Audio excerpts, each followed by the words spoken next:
Entramos con el segundo icon, la Iglesia como cuerpo místico de Cristo. Hoy veremos esto y veremos también la fuerza del Espíritu Santo. Y si queda tiempo, sacramento universal de salvación.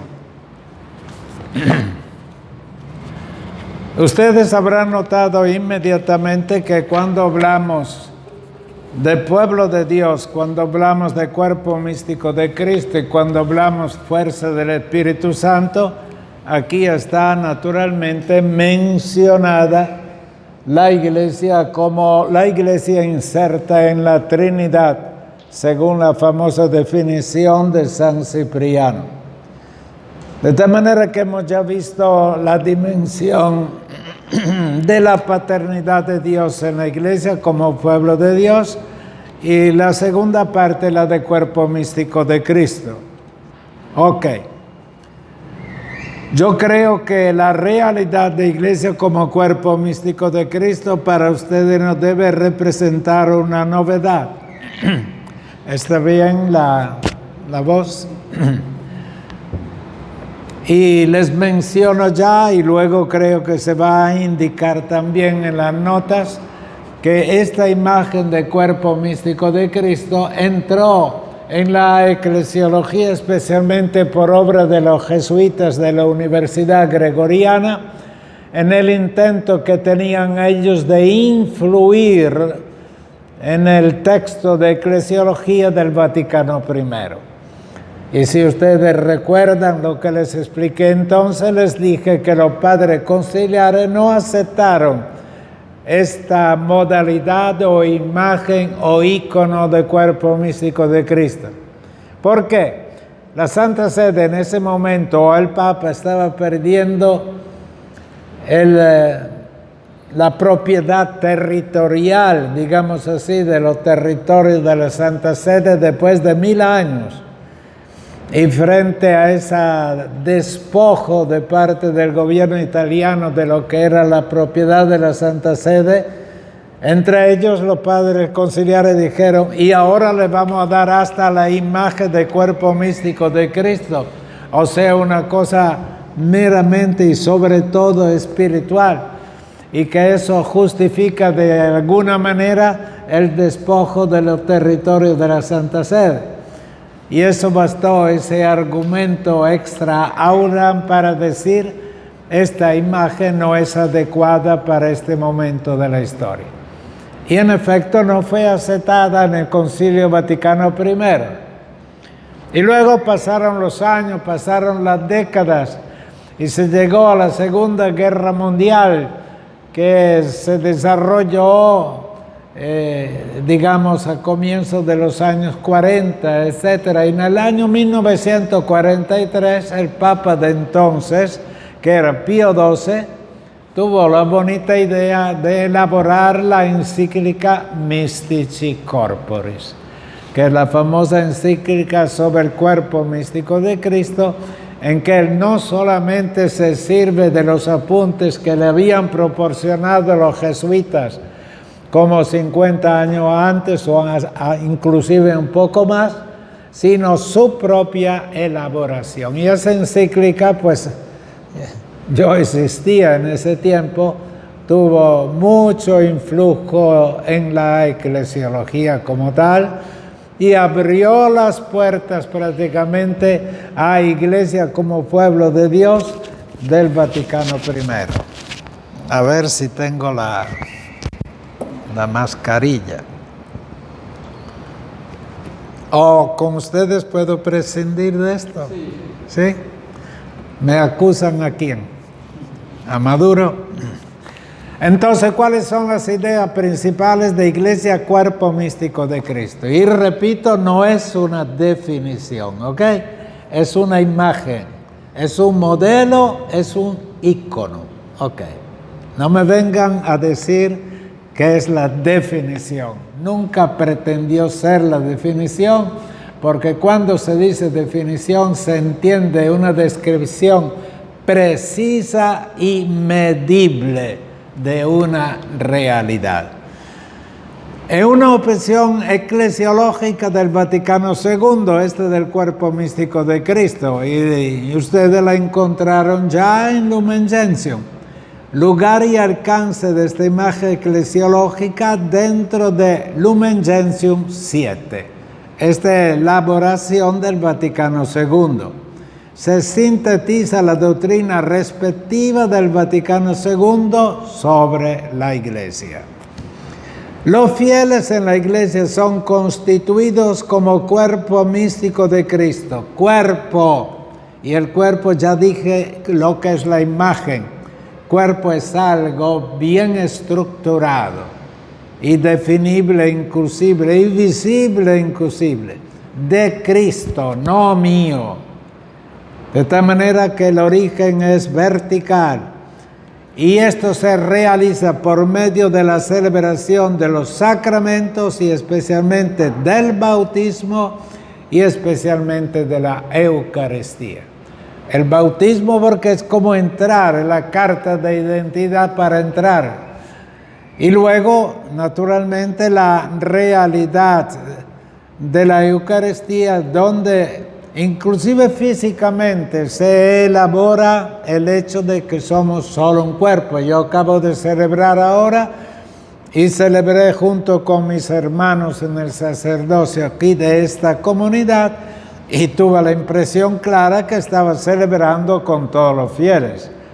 Y había más de 100 de fieles que entraron hace un mes y pico aquí en forma de subterfugio y ahora está creciendo siempre más y el próximo domingo creo que vamos a superar los límites permitidos, digamos así.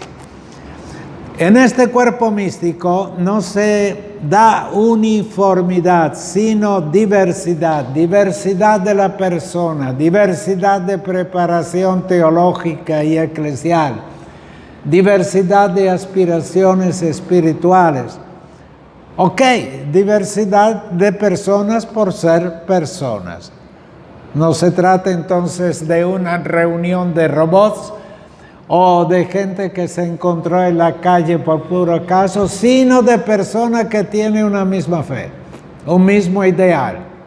Entonces se reúnen para compartir la realidad que cada uno lleva adelante. Un solo es el Espíritu que distribuye sus dones. Y si hacemos así a un cierto punto, digamos, una pequeña vuelta por la iglesia y preguntarle a cada uno, ¿y por qué estás tú en la iglesia? ¿Cuál es el origen de tu fe? ¿Y cómo la vives? Todas las respuestas serán diferentes. Y esta comunidad de aquí, para el próximo domingo, ha tenido ahora en la misa esta intención. Que el domingo que nos reunimos allá en el patio de la primaria para distribuir los carismas y los dones laicales para la programación del año pastoral, sea expresión de la variedad y de la riqueza de los carismas de todos. De tal manera que no es algo improvisado, sino algo profundo. Y Cristo es la cabeza del cuerpo. Este cuerpo no tendría sentido sin la cabeza. Por otra parte, sabemos que el cuerpo natural nuestro no tendría sentido si no tuviera la cabeza. Sería tremendo que fuera una parroquia decapacitada, o sea, cortada, sin cabeza. No sería solamente un desastre de tipo sociológico, sino sobre todo teológico. Cabeza de Cristo es que todo emana desde Él. Y sin Cristo no hay cabeza y sin Cristo no es iglesia. Y la iglesia es cuasi sacramento de Cristo. Sea la iglesia en su pequeñez, en su resto, está distante todavía de Cristo, pero ella representa visiblemente a Cristo como tal. Pero no diga nunca que la iglesia es Cristo, ¿ok? Es sacramento de. Luego el Espíritu Santo vivifica, unifica, mueve todo el cuerpo. El propio del Espíritu se identifica con la palabra dinamismo. No hay espíritu sin el secreto del dinamismo del espíritu. Entonces vivifica la iglesia desde el bautismo en adelante. La unifica, la va formando un solo cuerpo y mueve todo el cuerpo. Recuerde que todo lo que es inmovilidad, estaticismo, falta de dinamismo, perdonen la expresión, es casi si dijéramos una blasfemia contra el Espíritu Santo, casi. O sea, que es una contradicción, el Espíritu es dinamismo por excelencia. Luego, Cristo ama a su iglesia como su propia esposa. Esa es la carta a los Efesios y es la manera de cómo se describe la estabilidad del matrimonio dentro de la iglesia. La estabilidad y el amor inmenso de Cristo por su iglesia. Entonces no es simplemente una referencia teológica o sociológica, sino no podemos nunca separar a Cristo de la iglesia. Contexto de modernidad de Hans Küng. Él dice lo siguiente: el cuerpo de Cristo como imagen de toda la iglesia es considerada desde la perspectiva de la incorporación bautismal y de la unidad de la comida común. O sea, en el bautismo fuimos todos bautizados en el nombre del Padre, del Hijo y del Espíritu Santo. Y ese es el punto focal total de nuestra incorporación en Cristo. Y luego la unidad, en cambio, se manifiesta con la comida común. El cuerpo de Cristo es comprendido y considerado a la luz de la vivencia de la iglesia particular. Es bonito decir que toda la iglesia universal es un cuerpo solo, y es cierto, no es ninguna exageración. Pero este cuerpo se vuelve un cuerpo visiblemente viviente y dinámico en cada iglesia local. Y iglesia local como tal significa diócesis. Pero podríamos decir también algo más. Cada parroquia, cada comunidad local, cada lugar donde se celebra la Eucaristía, tenemos una expresión de iglesia como cuerpo místico de Cristo. Aquí en esta parroquia hay un proyecto pastoral y ese proyecto pastoral está sintetizado en esta expresión: que esta comunidad eclesial sea una comunidad de comunidades. Y se repite, por un año entero se repitió en la oración de los fieles, se vuelve a repetir. No sé hasta qué punto los fieles han percibido esto o se han compenetrado. O sea, no es solo una comunidad aislada, sino que esta comunidad está entrelazada, interconectada con las otras comunidades. Y el ideal es que todos sean una comunidad de comunidades. Y naturalmente esto se aplica con más razón a la diócesis. La iglesia que está en Venezuela esta mañana, Pablo muy acertadamente no dijo la iglesia de Filipos, dijo la iglesia que está en Filipos, porque es algo muy hondo. La referencia no es local geográfica, sino la referencia es mística. Todos los fieles de Filipos, los que están en Filipos, forman la iglesia, esta realidad eclesial. Y es verdadero objetivo ecuménico, el ideal de las comunidades eclesiales de base que tuvo tanto vigor por los años 20 y 30, etcétera, en América Latina. Las comunidades eclesiales de base era ya como la primera intuición de cuerpo místico como comunidad de comunidades. El cuerpo de Cristo en la eclesiología de Puebla. El otro día se lo indiqué en la definición que hemos encontrado en Puebla. El tema no es tratado específicamente, ¿ok? pero se hace referencia a esta imagen hablando de la unidad eclesial desde la diversidad de imágenes aplicadas a la iglesia. ¿Ok? Es el documento de Puebla 245. Y también en Aparecida emerge la misma realidad con las siguientes palabras.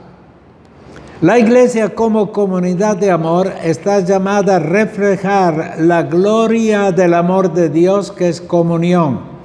San Pablo en la carta de esta mañana a los filipenses usa la palabra que la comunidad local de Filipos debe ser una comunidad de amor, de compenetración y de sensibilidad recíproca. Mamma mía.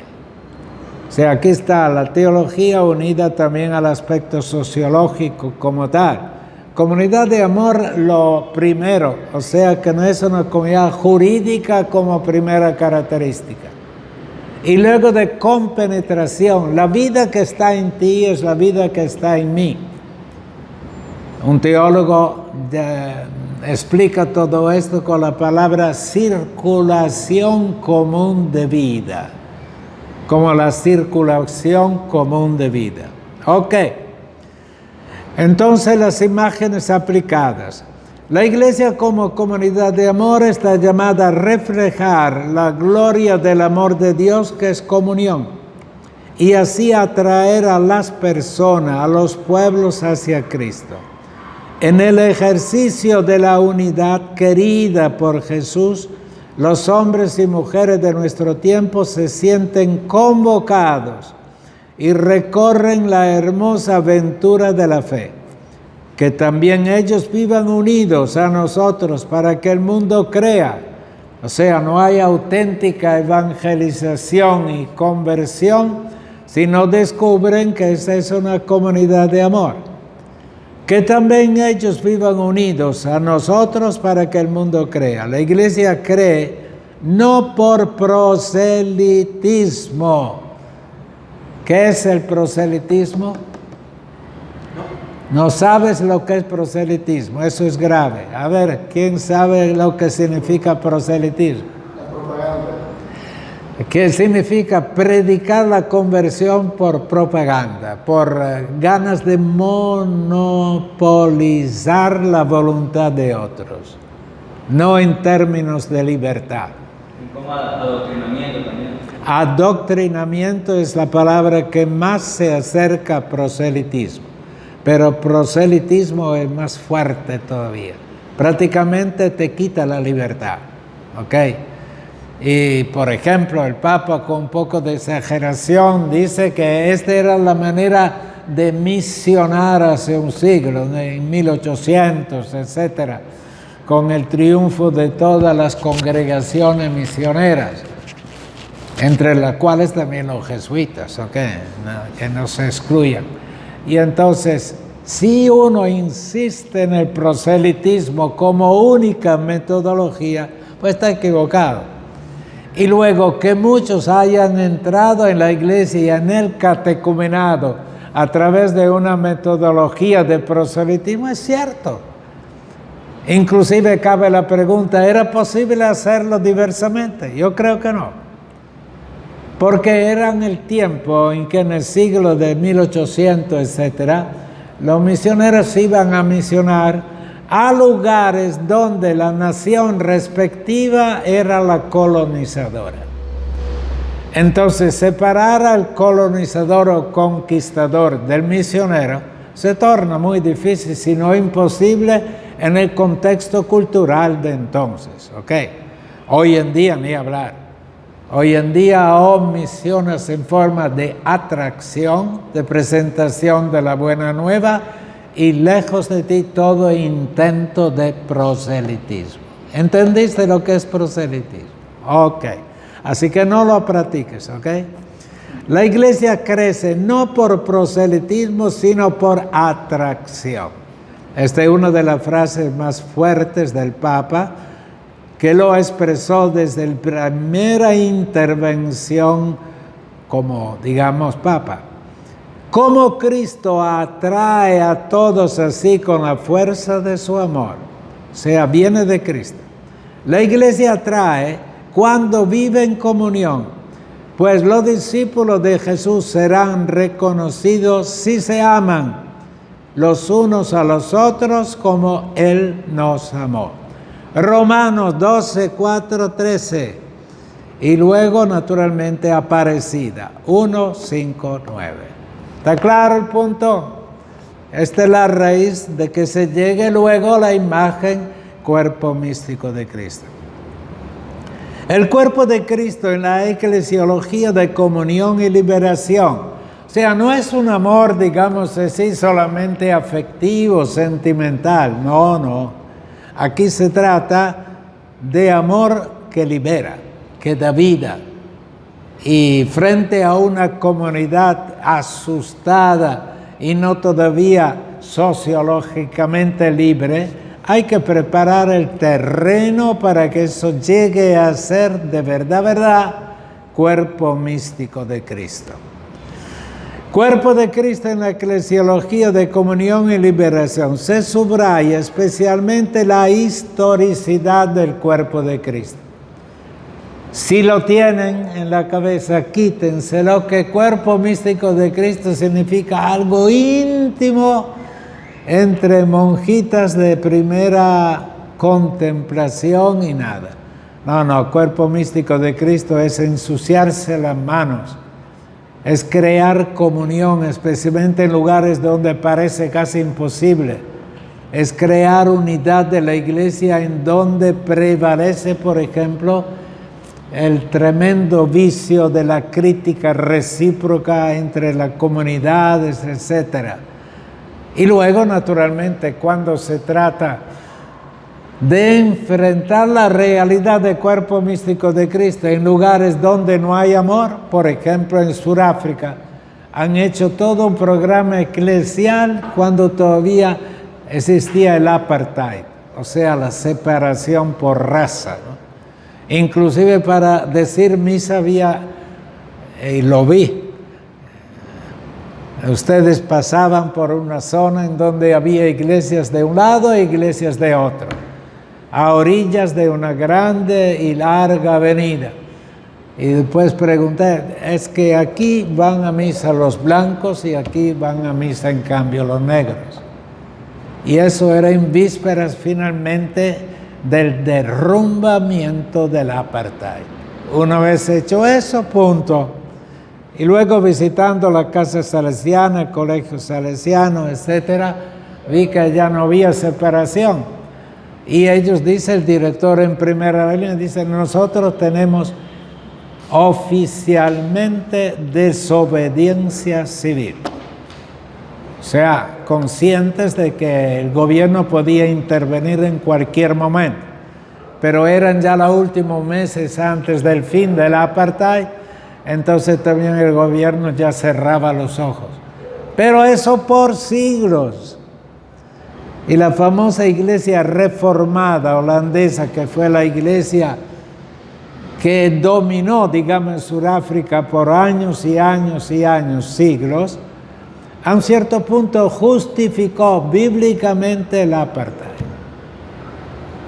Solamente después de un año, 2 años de acabarse el apartheid, la iglesia hizo una reflexión muy autocrítica y finalmente dijo, pedimos perdón por ese pecado de nuestra historia.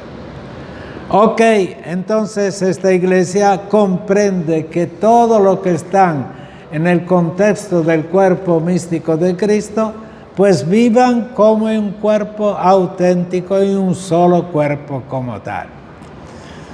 Ok, así el último punto de este resumen esquemático. La imagen de iglesia como cuerpo místico de Cristo tiene un gran significado e influjo en el diálogo interno en la misma Iglesia Católica. La primera encíclica que publicó el Papa Pablo VI, el segundo punto, él lo dedica a esto. cómo vivimos como Iglesia Católica dentro de la Iglesia Católica la realidad de ser Iglesia Cuerpo Místico de Cristo.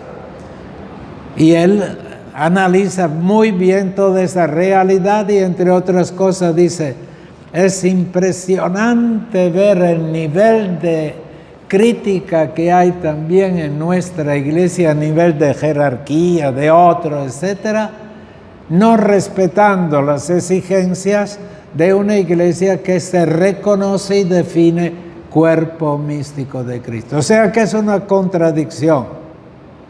Y eso de la crítica dentro de la iglesia lamentablemente ha sido y es un pecado de siglos y siglos. Es también un pecado humano. Basta que haya una sociedad de cualquier tipo y enseguida con los buenos propósitos de esa sociedad siempre está presente la crítica y luego la manera de descalificar al prójimo. Especialmente a través de la metodología sinodal donde ponemos en común la realidad de todos, en el diálogo ecuménico que por siglos hemos siempre hablado mal de los otros, o creíamos que hablábamos bien, pero subrayábamos solamente lo negativo. Y finalmente con el diálogo, en el diálogo como tal, no cabe la calumnia al otro. No cabe, porque el diálogo son dos que caminan juntos hacia una misma meta, hacia la convergencia. Y cuando no hay convergencia, no hay diálogo. Es siempre ruptura interna del diálogo. Imaginen ustedes también en nuestra realidad como salesianos o como iglesia, etcétera, que amaneciéramos de repente mañana con el propósito, la realidad de decir del prójimo o hablo bien o no hablo. Y es algo muy difícil. Parece casi que estemos acostumbrados a eso y que hay una motivación profunda, que normalmente el que critica al otro se autoestima demasiado y cree siempre que él es superior al otro, sin darse cuenta la más de las veces. Eso también es resultado de estudios sociológicos hechos en diversas universidades, que luego es aplicado al cuerpo diplomático, etcétera. Pero es una realidad, yo la aplico a mí mismo. Una crítica o una observación ya, y pues digo, pero ¿estás seguro de lo que piensas, de lo que dices? Y si tú fueras el otro y oyera estos comentarios, ¿cómo te sentirías? En fin, cada uno verá. En el diálogo ecuménico esto se da un cambio de siglos y siglos. Desde el Concilio de Trento hasta hoy, 5 siglos, la relación entre católicos y protestantes ha sido de rechazo recíproco y de subrayar siempre lo que nos dividía.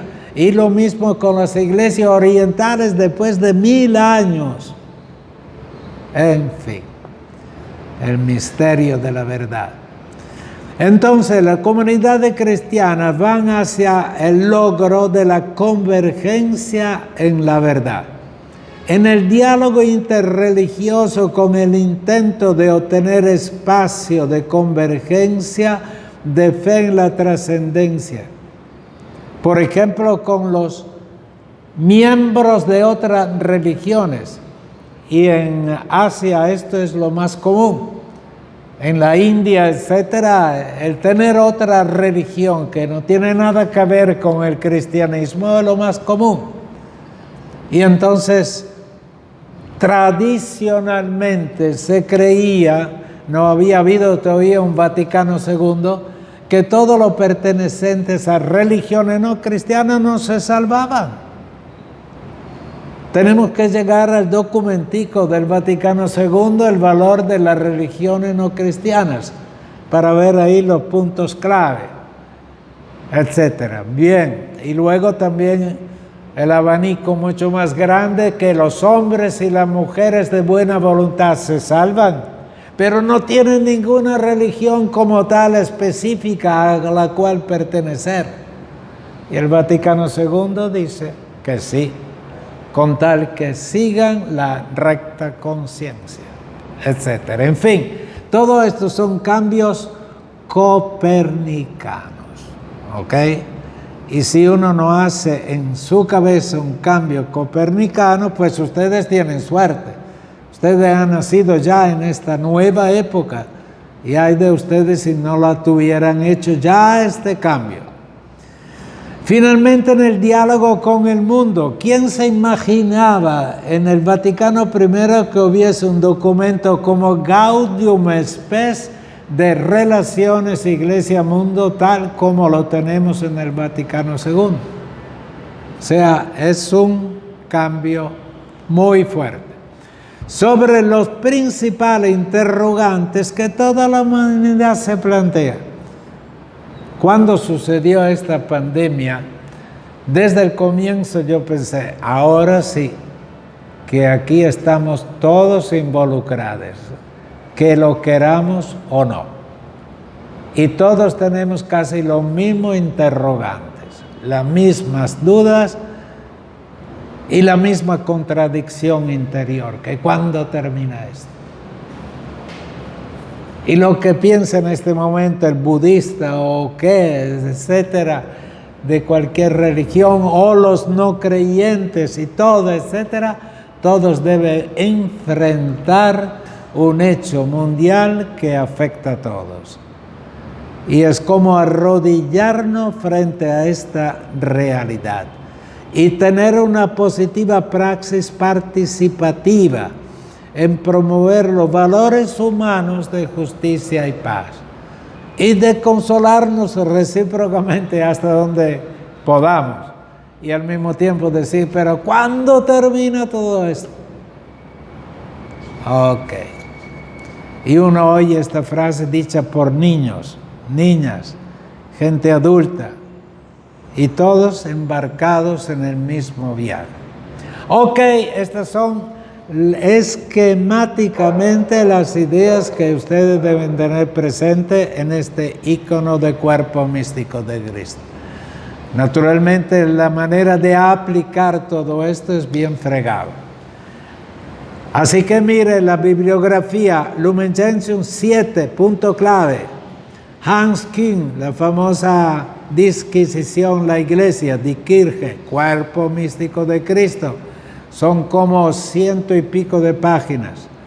Phillips es el autor que yo les dije como el mejor comentador de los documentos del Vaticano II y especialmente de la Iglesia. Sobrino, el jesuita de Centroamérica, en el sentido de cómo ser una sola iglesia, un solo cuerpo en la conflictividad. Y luego Jean-Marie Tillard, que es un teólogo, era famoso hace unos 20, 30 años de Canadá, y escribió exactamente la iglesia es una comunión. Y luego Avery Dallas, y es aquel que yo les indiqué el otro día como el autor primero del libro Modelos de Iglesia. ¿Alguna pregunta?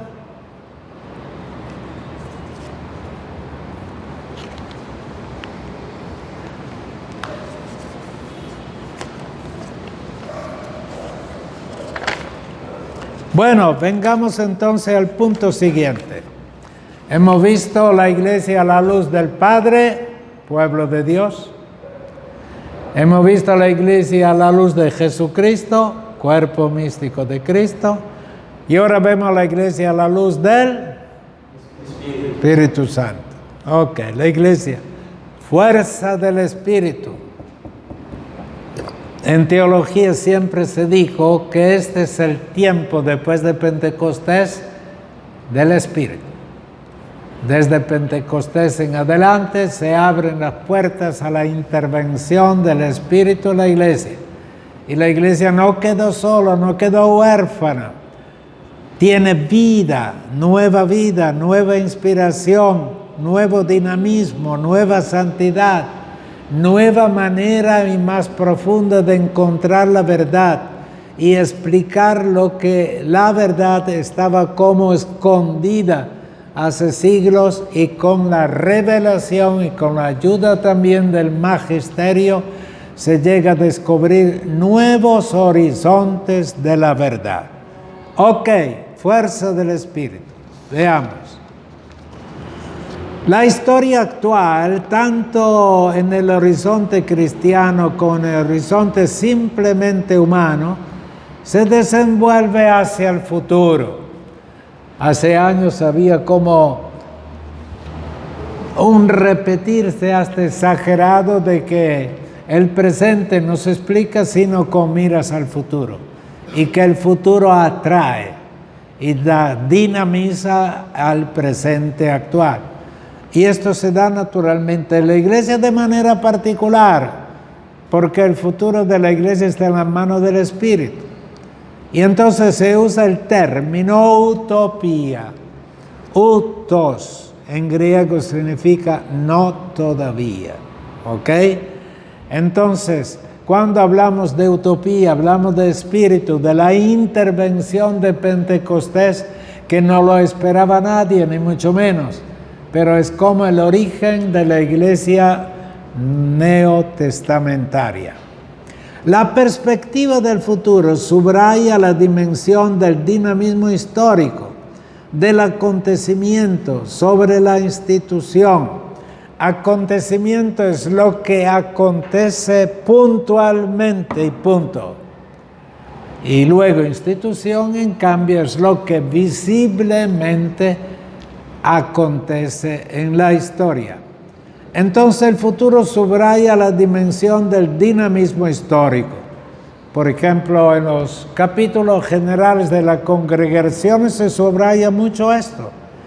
Y las interpretaciones del fundador de la Constitución, el carisma, etcétera, a un cierto punto tiene que pasar a través de la criba, digamos así, del cada 6 años si la tal congregación es fiel o no a la inspiración primigenia. Y esto no es un ejercicio histórico, digamos, sin significado. Es interpretar dinámicamente en la historia si aquello que fue una intuición profética llega a ser cada día una interpretación concreta. Entonces el futuro no es algo que atrae por la palabra misma o porque da más esperanza de ver algo que todavía no vimos. No es solamente cuestión sociológica. Es que la persona misma con el tiempo se va enquistando. Y enquistando es exactamente lo contrario del dinamismo del espíritu. Entonces hay un número que ustedes no podrán nunca, digamos así, olvidar, y es la perspectiva del futuro subraya la dimensión del dinamismo histórico y del acontecimiento sobre la institución y la tradición. La síntesis pneumatológica significa del espíritu, ¿ok? Pneuma en griego es espíritu, ¿ok? Eclesial es ofrecida en Lumen Gentium 4, ¿ok? Léanse detenidamente y el número culmina con la definición de San Cipriano. Pero todo el número 4 describe todas las propiedades exactas del Espíritu Santo dentro del marco de la iglesia. El Espíritu Santo visita, fíjense los verbos, ¿ok? Visita, aunque ustedes no lo quieran, ustedes son visitados, somos visitados por el Espíritu. Dinamiza a la iglesia, la despierta. Naciente de Pentecostés, es fuente de vida desde el bautismo, de juventud, palabras exactas del texto Lumen Gentium, y de renovación. Vida, juventud, renovación, guía y acompaña a la iglesia histórica hacia la verdad plena. O sea, todo esto, aunque dicho con palabras que pueden ser también traducidas en un lenguaje común, es el núcleo de la verdad sobre la pneumatología aplicada a la iglesia. Por eso todas las grandes convenciones, encuentros eclesiales, comienzan todo con la oración al Espíritu Santo, y sin hablar de los capítulos generales de las congregaciones. Y luego la transforma a través de los apóstoles profundamente renovados en el Espíritu. Traten ustedes de comparar a Pedro y a Juan después de haber recibido el Espíritu Santo, de la primera homilía o sermones que ellos dieron, y cuyo resultado fue también de 3,000 catecúmenos bautizados, etc. Y comparen con el Pedro lleno de temor, de miedo, etc., antes de estos acontecimientos. Una persona totalmente transformada. Ok. Antes del Vaticano II se notaba una auténtica carencia de urgencia de la dimensión eclesial pneumatológica. Se tuvo que esperar a teólogos adecuados sobre esto, uno de los cuales es Yves Congar, un especialista en metodología y al mismo tiempo en auténtico modelo pneumatológico. La recuperación de la dimensión eclesial de comunión y de diversificación de ministerios, la pluralidad de los ministros y de los ministerios, ha facilitado la reflexión sobre la pneumatología. La pneumatología de por sí es un tratado de teología y se debería estudiar en forma también complementaria con la cristología. Los avances ecuménicos promovidos también con el diálogo positivo con la Iglesia oriental ortodoxa, en el marco de las iglesias, la Iglesia católica es especialista especialmente en todo lo que es la visibilidad de la jerarquía, etc., y la cristología. En cambio, la Iglesia oriental siempre se presentó como la especializada en pneumatología. Los más grandes teólogos de pneumatología son orientales. Se toma conciencia siempre más clara que todo el origen como el futuro del ecumenismo depende de la inspiración y acción del Espíritu Santo. Nosotros veremos en el tema número 6, la frontera de la Iglesia, la parte que se refiere al ecumenismo. Y hay una frase de Pablo VI y luego una frase también del documento Unitatis Redintegratio, que dice que en 1910, que mundialmente se considera el año de comienzo del ecumenismo sistemático, ¿ok? Aquel acontecimiento fue un hecho de intervención directa del Espíritu Santo, porque era imposible prever que desde el desconocimiento recíproco de las religiones y sobre todo de la cristiandad con todas las facetas de cristianos, etc., se llegase a través de la intervención de un misionero oriental en Edimburgo, Escocia, donde se celebró este encuentro misionero, aquella inspiración que diga a aquel misionero: señores, tenemos que convertirnos. Nosotros que venimos de tierra lejana les agradecemos que nos hayan anunciado a Cristo, pero no les agradecemos por habernos anunciado la verdad en forma separada y encontrada. Entonces unámonos y el mundo va a creer. Eso fue la intervención clave. Y esa intervención clave es resumida en el documento Unitatis Redintegratio del Vaticano II, o sea, un documento de la Iglesia Católica con la frase: aquello fue una intervención del Espíritu Santo. Y eso después que la Iglesia por unos 50 años, antes del Vaticano II, nunca reconocía esta intervención en aquel Congreso misionero protestante como venido del Espíritu Santo. En cambio, en sede de Concilio General, sí lo reconoció. Se subraya temas teológicos como la absoluta libertad del Espíritu en la Iglesia entendida especialmente como iglesia post-resurrección o iglesia del Espíritu. La iglesia tanto invisible como visible como criatura del Espíritu.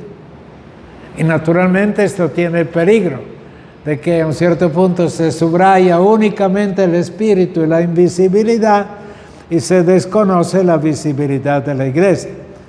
Y este es el peligro en que han caído ciertas sectas. Las sectas como tal les importa casi nada todo lo que es la estructura visible de la iglesia, etc. Y naturalmente entonces son herejías por el otro lado.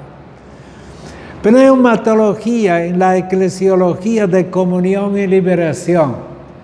A veces se trata de subrayar la pneumatología como necesaria, pero con tal que no toque nada de la visibilidad de la iglesia.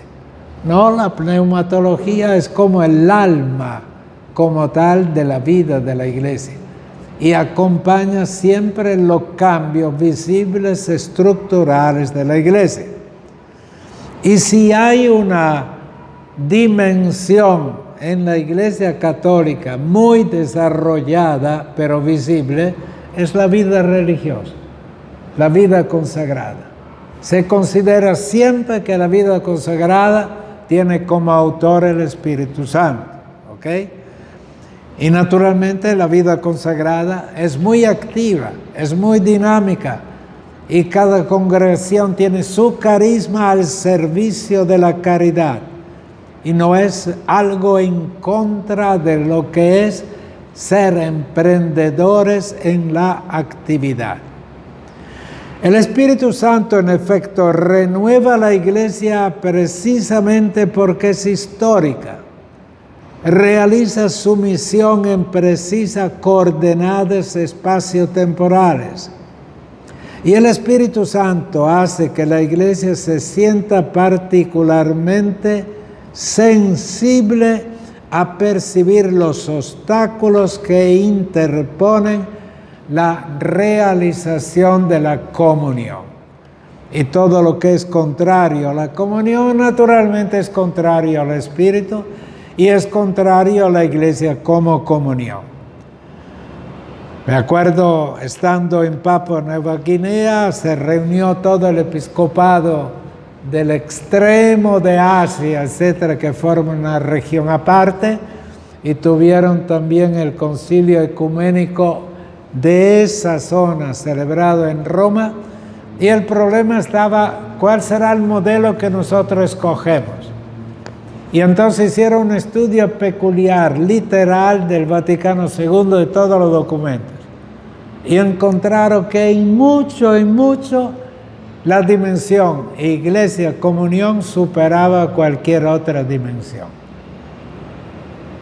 Y entonces dijeron, leímos detenidamente y encontramos que este término, con todo lo que significa la explicación, etcétera, es el icono, el término más repetido en los documentos, y especialmente en el documento Lumen Gentium, sobre aproximación a lo que es la iglesia. Iglesia, comunión.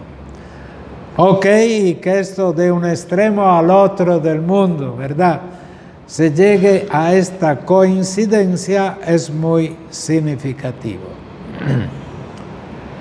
Desde la experiencia de la pastoral de base, el Espíritu suscita nuevos ministerios. Y nunca como hoy hay tanto ministerio dentro de la iglesia, sobre todo de tipo eclesial. A nivel popular, la comprensión y praxis de una iglesia ministerialmente articulada y participativa.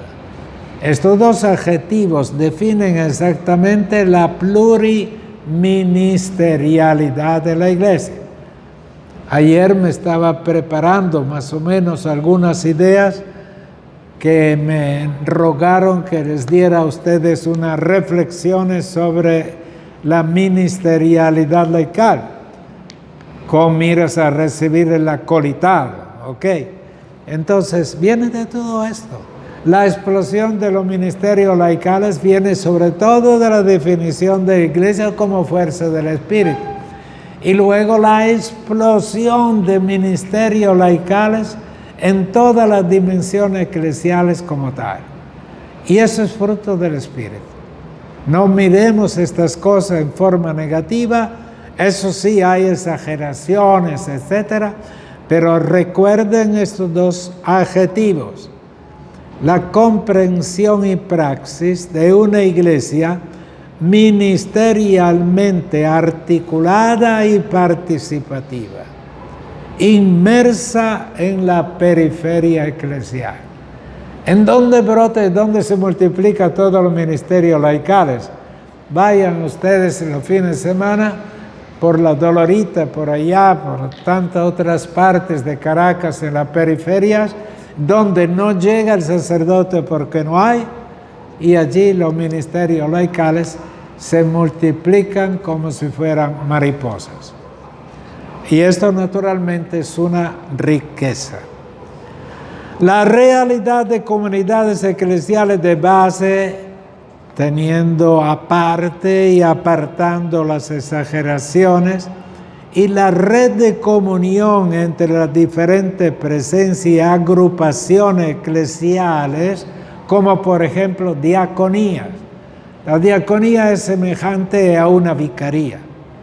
Vicarías, parroquias, diversidad enorme de parroquias, iglesias particulares, conduce a la comprensión de lo particular y universal como una realidad comunional, dinámica, participativa, históricamente comprometida, profética y anticipativa del futuro.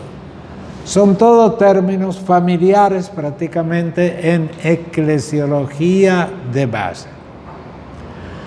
Luego viene aquí la citación de tanto de Aparecida como de cuerpo místico de Cristo, y lo encontramos. Aparecida subraya positivamente la diversidad de los carismas y usa aquella terminología el discípulo misionero, que es muy feliz terminología como tal, para la construcción de la comunión eclesial. Brota de experiencias comunionales de eclesiología de base. Diversidad de carismas, ministerios y servicios. Abre el horizonte ante el ejercicio cotidiano de la comunión, a través de la cual los dones del Espíritu son puestos a disposición de los demás para que circule la caridad. Y que circule la caridad como si fuera sangre. Es circulación de vida. Y no hay confusión de carismas, sino diversificación de carismas, que es, todos son expresiones de caridad. Cada bautizado, en efecto, es portador de dones que debe desarrollar en unidad y complementariedad con lo de los otros, a fin de formar el cuerpo místico de Cristo. Qué aburrido sería una iglesia en donde no existe o no se ve la variedad de los carismas. Y entonces no se tiene la imagen como tal del cuerpo místico de Cristo. Se encuentra como cortado. La diversidad de funciones asegurará mayor vitalidad misionera y será signo e instrumento de reconciliación. Si ustedes van a recibir el ministerio del acolitado y ya recibieron, creo, el lectorado, son expresiones de servicios a favor de la comunidad, aunque para ustedes no va a representar una realidad muy nueva porque ya lo ejercitan sin haber recibido el respectivo ministerio. Y será signo, naturalmente, de reconciliación y paz de nuestros pueblos. Cada comunidad está llamada a descubrir e integrar los talentos escondidos y silenciosos que el Espíritu regala a los fieles. Cuando uno menos se espera y cuando uno participa y suscita participación, descubre la riqueza de los dones de cada quien. Aparecida entonces en el número 162, habla de los talentos escondidos, silenciosos, y que el Espíritu regala a sus fieles, y que el sacerdote como tal no puede monopolizar. Ábrete a la sorpresa de descubrir otros ministerios. En las iglesias particulares, o sea, diócesis, todos los miembros del pueblo de Dios, según sus vocaciones específicas, estamos convocados a la santidad en la comunión y en la misión. Y luego de último, no porque sea de último menos importante, es muy importante. Hay un hecho eclesial único que ha comenzado desde el primer siglo, o el siglo de la era apostólica, que es la vida religiosa o vida consagrada. Digo desde aquel tiempo porque ya en el siglo II y III existían los padres del desierto y esa era radical vida religiosa. Y subrayaban allí naturalmente el ministerio de la caridad, el ministerio de la contemplación y sobre todo el ministerio de la dirección espiritual atribuida a los primeros padres, santos padres de la iglesia. En fin, la vida religiosa como tal acompañó toda la historia de la iglesia y lo hemos visto en la tesis autocomprensión eclesial. Imagine ustedes toda la evangelización dentro de la iglesia sin la presencia de las congregaciones y órdenes religiosas. Tanto los que vinieron a América, los que fueron a Asia y luego los que se especializaron en diversos ministerios en Europa, la labor indispensable de todas las órdenes religiosas, etc. O sea, son, digamos, el ejemplo más concreto y más profundo de una iglesia fuerza del Espíritu. Y cuando el Papa aprueba una nueva congregación, nueva orden, apenas aprueba uno ya comienza otro. Son como una bomba atómica positiva dentro de la iglesia. Y aquí dice lo siguiente. Bueno, las iniciales ustedes la conocen ya, ¿no? VC. O sea, vita cristiana. ¿Ok?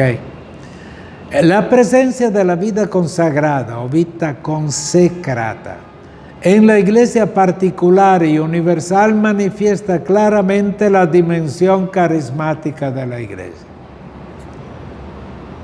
Es la que más expresa todo esto, porque la vida religiosa como tal, antes de expresarse como visibilidad estructural, se presenta como carisma, inmediato, como impacto. Y eso es lo que más se subraya en los fundadores y fundadoras. Los fundadores y fundadoras de las diferentes órdenes y congregaciones, tanto masculinas como femeninas, mire, solamente las femeninas son como 1500. Los hombres somos mucho más calculadores, más moderados, etc. Pero en cuanto a mujeres, ahí, bueno, pues dice que el Espíritu Santo fatiga en lograr tener presente todas las congregaciones femeninas. Son tantas que se le escapan a la memoria. Los fundadores y fundadoras de diferentes órdenes y congregaciones, tanto masculinas como femeninas, fueron, y todos creen esto, alcanzados por el Espíritu Santo.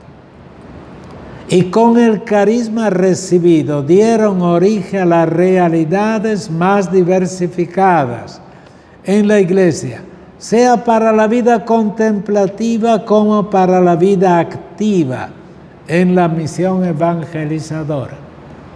Y ustedes dirán, pero las congregaciones no son eternas. Muchos han ya desaparecido y muchos van a desaparecer.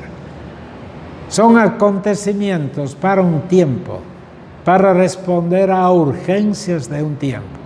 Entonces, que desaparezca también puede haber dos causas.